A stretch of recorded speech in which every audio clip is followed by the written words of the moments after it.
And it came to pass, when Rehoboam had established the kingdom, and had strengthened himself, he forsook the law of the Lord, and all Israel with him.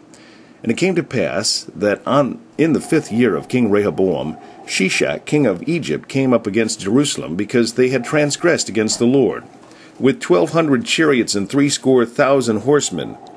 And the people were without number that came with him out of Egypt, the Lubims, the Sukkiims, the Ethiopians.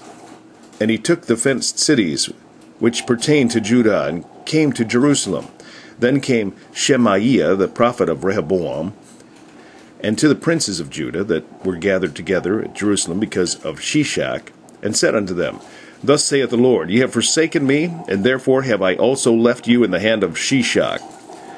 Wherefore the princes of Israel and the king humbled themselves, and said, The Lord is righteous.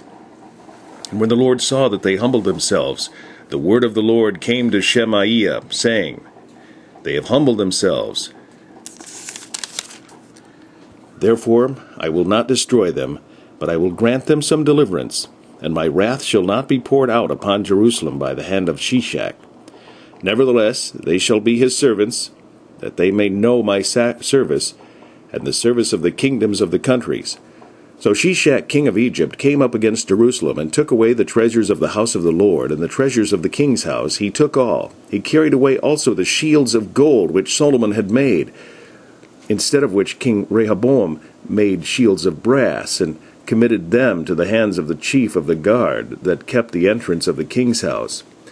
And when the king entered into the house of the Lord, the guard came and fetched them, and brought them again into the guard chamber. And when he humbled himself, the wrath of the Lord turned from him, that he would not destroy him altogether. And also in Judah things went well. So King Rehoboam strengthened himself in Jerusalem, and reigned. For Rehoboam was 41 years old when he began to reign, and he reigned 17 years in Jerusalem, the city which the Lord had chosen out of all the tribes of Israel to put his name there. And his mother's name was Naamah, an Ammoritess. And he did evil, because he prepared not his heart to seek the Lord. Now the acts of Rehoboam, first and last, are they not written in the book of Shemaiah the prophet, and of Iddo the seer concerning genealogies? And there were wars between Rehoboam and Jeroboam continually. And Rehoboam slept with his fathers, and was buried in the city of David, and Abijah his son reigned in his stead.